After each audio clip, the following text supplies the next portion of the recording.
Patrick, for opposing defensive backs who have to cover Devontae in games, I mean, what would be your advice? Prayer? What would be your advice to guys who have that responsibility for 60 minutes? My advice would be locked in, stay focused. You know, you're gonna get a competitive dude that's gonna keep on working to get what's his. You know, he's a dominant player, and you know, you gotta stay locked in. In the country? What'd you say? Go ahead and repeat that. Do you think he's the best receiver in the country? Oh yeah, most definitely. I mean, there's no lies in that. I mean, he put in the work this year, so it's obvious by now. Charlie Potter with the next question. Hey, Pat, have you got a chance to watch any Florida film yet? And if so, just what's your initial reaction to their passing attack? Obviously, they got a great passing attack. They put defenses on their heels. They're very potent on offense. They use their receivers well. They, you know, they got a great passing game and a great quarterback, you know, that's very sound back there. So it's going to be a challenge for us, you know. Over to Edwin Stanton. Yeah, Patrick, along those lines, what do you think is going to be the biggest challenge going up against this Florida team with a guy like Kyle Trask and all those receivers they have as weapons?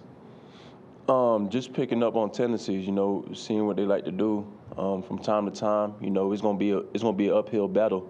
So we're gonna be prepared for it, and we're gonna be locked in for the game. So, you know, we're excited for the challenge. Dennis Dodd, go ahead.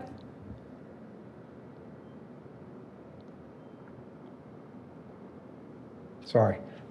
Patrick, what is it about this team and this program where, you know, you can lose a Dylan Moses, you can use a Jalen Waddle, and the next guy just steps right up with really no drop-off? That's the difference here. You know, you get guys that leave every year to go to the draft or leave based off eligibility. But, you know, we just reload with new talent and new stars on the field. So it's no drop-off. And, you know, it's the same expectation whenever, you know, they come on the field, you know. Stephen Smith, go ahead. Hey, Pat, Christian Barmore came out of nowhere last season, and now this year he's one of the leaders in sacking the quarterback in that pass rush. What type of, like, crazy energy does he bring in? Where does that energy come from? BMO, he brings a lot of energy. You know, it actually boosts up the defense with how much energy he has. You know, he's very tenacious. You know, he's act like he's angry all the time out there on the field. But we need those type of dudes on the defense, especially at the D-line. So, over to Mike Rodak. Yeah, Patrick, what does Christian Harris bring to the defense when he's out in the field? He's very versatile. You know, he could cover. He could match up well with running backs. He's field to field with it, and he's also very smart out there. And, you know, he's a valuable asset to our defense. Jeff Spiegel, over to you.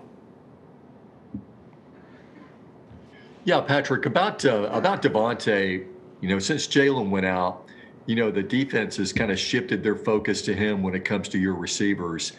Yet his productivity has just gone through the roof. How do you explain that?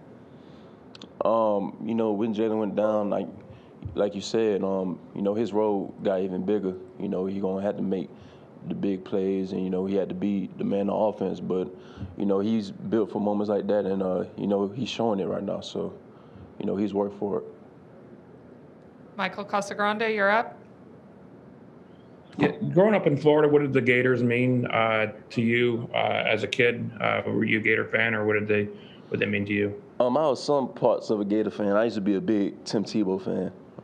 I remember wearing his jersey one time, and I kind of got a little mad when Alabama beat them, but, you know, it is what it is. But I was a little fan. I was really a Tim Tebow fan, though. What do you remember about Tim Tebow in that 2009 game? Oh, I remember the ending when he was crying. That's all I remember, you know. And we'll go over to AP Stedham. Hey, Patrick. Patrick, I know it's very difficult to guard a small, fast receiver or a big, physical receiver. Which one is more challenging for you, and why? That's a good question. It depends, really. Small, quick receivers, they usually have a fast twitch to them. and they get open quicker based off their releases. Bigger guys, it takes them time to get going, but they great at the point of attack. So it's a both situations at hand. It's a challenging to take. It's a challenge. These will be the final two. Haley Sutton, you're up. Hey, Patrick.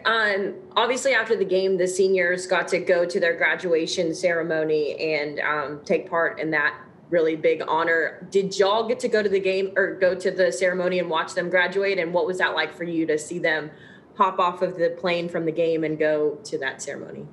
Unfortunately, we didn't get to watch the graduation, but for the seniors, I know they're very excited after the game to get, to graduate. It's a big honor, a huge honor, all the dedication and work they put in off the field in the school. It's a great honor for them. Back over to Dennis Dodd for the final question.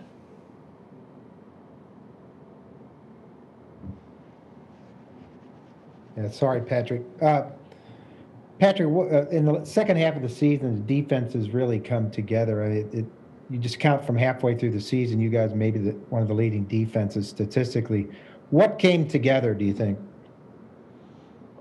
Just a sense of urgency and just knowing that what we're capable of and what's the standard here. We know through the first couple of weeks we ain't really held that standard well, but we realized that we just gotten better throughout the weeks, and we just gonna keep on trying to keep that momentum. That's all for Pat. Thank you, Pat.